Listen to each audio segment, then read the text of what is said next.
Bienvenue au bulletin d'information à Top News. Bonjour à tous. Au sommaire. Assad tient à la réussite des efforts russes pour résoudre le conflit syrien. Assassinat de Hariri, Fouad Signora témoigne devant le tribunal spécial du Liban. Tunisie, le Premier ministre limoge les chefs de la police de Tunis et du Bardo.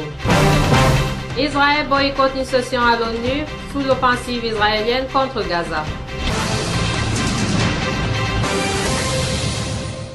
Voici les détails.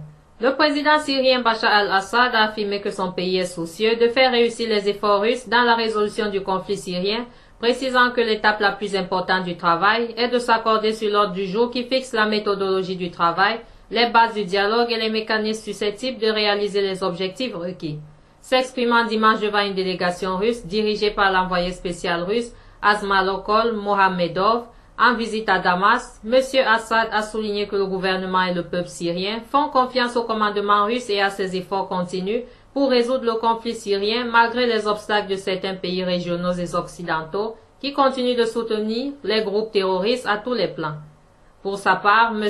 Kol Mohamedov a apprécié l'ouverture du gouvernement syrien aux initiatives politiques et les mesures qu'il entreprend pour les faire réussir, dont en tête les réconciliations qui confirment le souci de la direction syrienne d'arrêter l'effusion du sang syrien par tous les moyens possibles.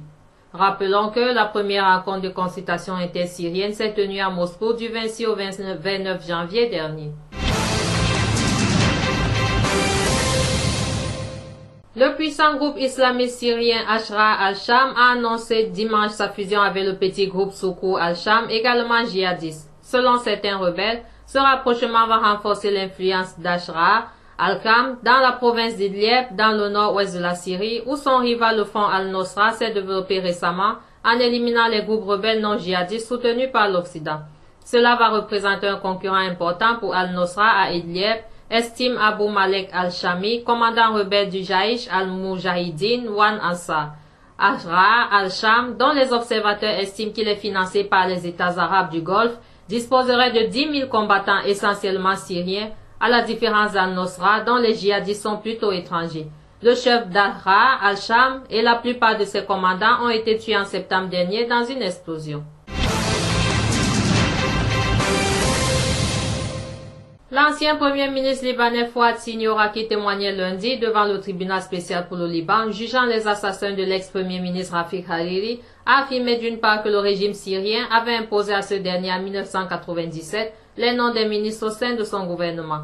D'autre part, il a affirmé que la victime et lui fréquentaient la même école et étaient devenus par la suite des amis très proches jusqu'à sa mort. Par ailleurs, M. Signora a affirmé que le régime syrien a obligé la victime à ajouter Nasser Kandil sur la liste électorale lors des législatives de 2000. Avant M. Signora, Ghazi Youssef, député et ami proche de M. Hariri, Abdelatif Shama, ami personnel et bras droit de l'ancien chef de gouvernement, ainsi que les anciens députés Salim Diab et Gattas Khouri avaient témoigné. Le premier responsable politique libanais à avoir apporté son témoignage était l'ancien premier ministre Marwan Hamadi.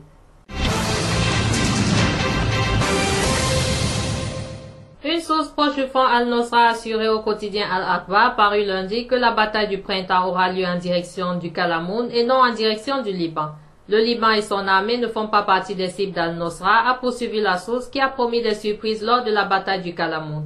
Par ailleurs, les ravisseurs de Zahed Raed, enlevés dimanche soir à Ersa dans la Beka, ont exigé une rançon de 200 000 $ en échange de sa libération. Les ravisseurs ont contacté le père de Zahed Raed par téléphone, rapporte l'Agence nationale d'information. Le premier ministre Habib Essid a limogé le chef de la police de Tunis et celui du Bardo après avoir constaté des lacunes dans la protection du quartier du musée, 5 jours après l'attentat, a annoncé lundi le gouvernement. Il a effectué une visite hier soir dans le quartier du musée où il y a plusieurs lacunes. Il a ainsi décidé de limoger un certain nombre de responsables, dont le chef de la police de Tunis et le chef de la police du Bardo, a indiqué à l'AFP Mofdi Sedi, le chargé de la communication de M. Essid. Selon lui, le Premier ministre a effectué cette visite dans la nuit et a limogé au cours de ce déplacement les responsables policiers dont les noms n'ont pas été précisés. Il a immédiatement nommé leur successeur. Israël était absent lundi des débats au Conseil des droits de l'homme de l'ONU consacrés à l'enquête sur l'offensive israélienne contre Gaza de l'été dernier et à la situation dans les territoires palestiniens.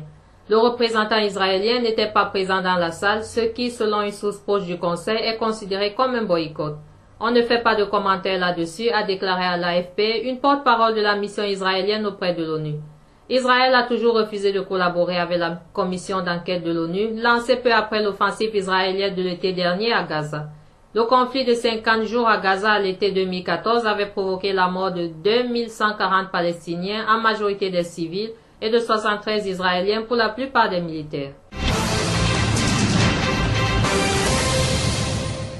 Autre titre et enfin, signe d'un activiste croissant au Yémen au détriment d'Al-Qaïda, le groupe djihadiste État islamique a affirmé lundi avoir tué 29 agents de sécurité dans la province de Laj Sud, la deuxième wilaya qu'elle revendique dans ce pays. Dans un bref communiqué mis en ligne sur Twitter, l'État islamique écrit que les lions de l'État islamique dans la wilaya de Laj ont liquidé 29 apostats parmi les membres de la police politique, de la sécurité centrale, de la police des secours et de l'armée.